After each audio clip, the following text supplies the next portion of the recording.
Yang terhormat Bapak-Bapak, Ibu-Ibu, salam Pancasila.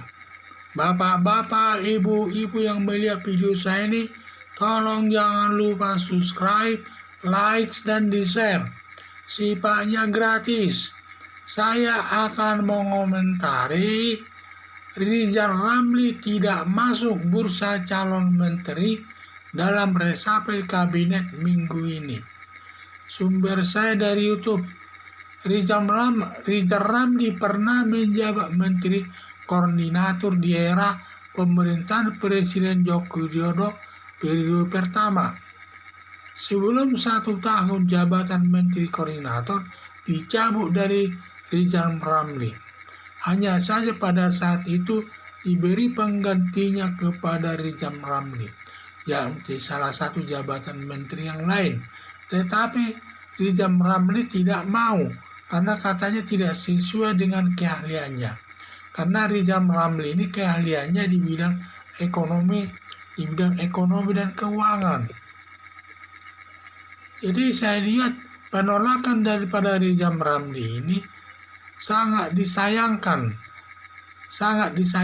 karena Rizal Ramli tidak mau ditawari menteri tersebut karena tidak sesuai katanya dengan keahliannya.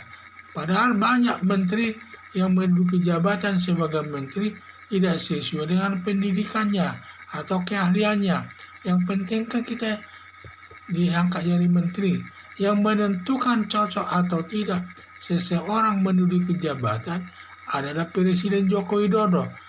Ya, yang melihat dari segi pendidikannya, keahliannya, kemampuannya sehari-hari dan sebagainya.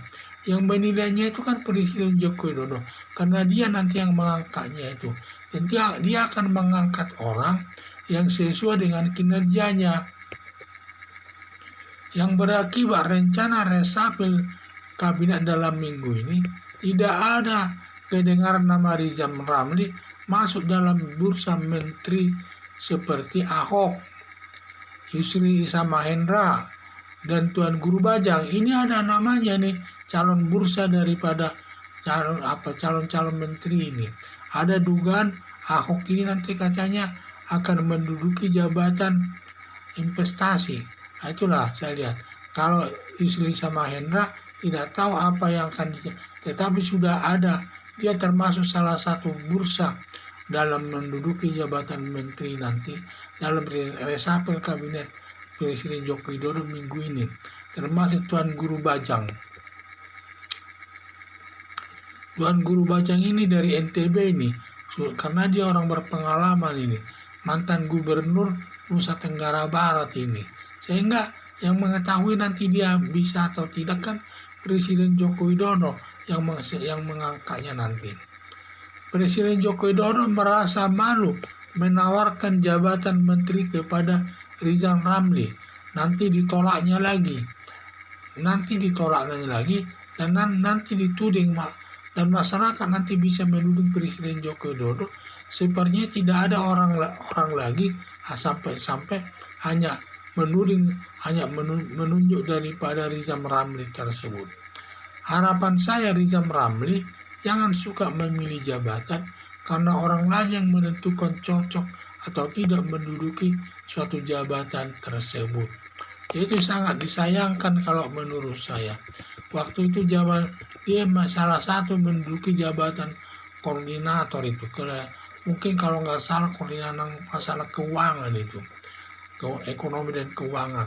Tetapi dia diganti, mungkin ada yang lebih baik dari dia.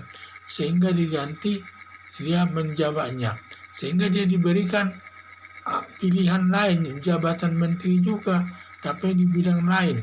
Tetapi saya lihat Rizal Ramli menolaknya karena alasannya tidak sesuai dengan keahliannya. Mungkin tidak sesuai dengan bidang ekonomi dan bidang ekonomi maupun keuangan.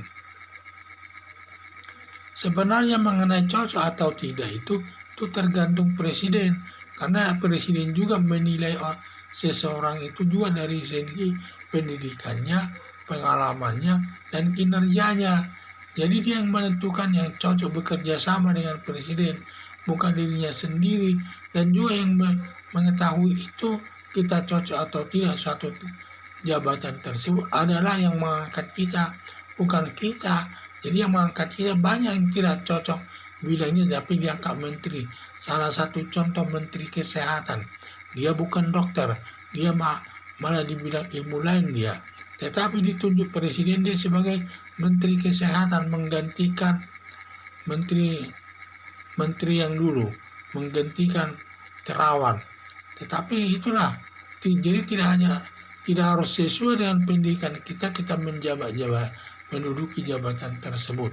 Seperti menteri kesehatan sekarang, dia bukan dokter, pendidikannya pendidikan lain, tetapi ditunjuk oleh Presiden Joko Widodo selaku menteri kesehatan dan semua dapat diembannya, dapat dilaksanakannya dengan baik. Karena semua sudah dinilai Presiden Joko Widodo itu dari sudut keahliannya, kemampuannya, dan lain sebagainya. Itulah harapan saya nanti supaya Rizal Ramli ini jangan suka memilih jabatan. Kalau sudah dipercaya menduduki salah satu jabatan tertentu yang sesuai dengan kehendaknya, ya sudah diterima saja. Karena yang mengetahui dia mampu atau tidak menduduki jabatan tersebut adalah presiden yang mengetahuinya. Sekian dan terima kasih.